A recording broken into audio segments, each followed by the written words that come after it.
The public sector, which, by the way, government is telling us is full, employs less than 1 million people of our country's labor force. So if our labor force is 18 point something million, and the public sector takes only 1 million or less, then you can understand the context in which I'm talking. Unfortunately, thriving parastatals that were flourishing a few years ago have been run into the ground by political appointees who have mismanaged the affairs of the state-owned enterprises. This constrains further the ability of the public sector to employ. Let me put our situation in a better context.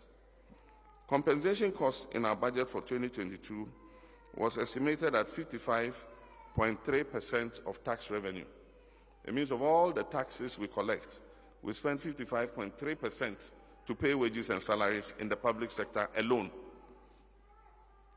Amortization and interest payments consume the rest of our taxes, and even requires that we borrow to cover the total cost.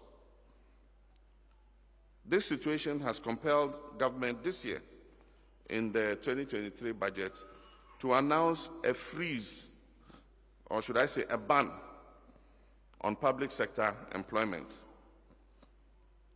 This makes the situation rather dire for you. It means the opportunities for employment for your cohorts can only be found in the private sector or through self-employment. That's the reality you face. Unfortunately, due to mismanagement and reckless expenditure by government over the past 5 years, the private business environment is also in a very poor state today.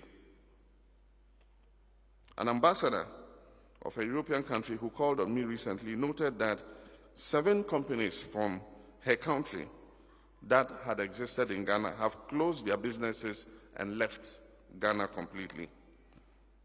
And she also said some others have moved their offices from our dear country, Ghana, to Cote d'Ivoire.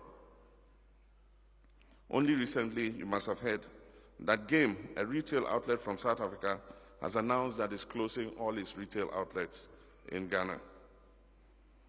Today, businesses are folding up as investors cut their losses in the wake of an almost collapsed economy.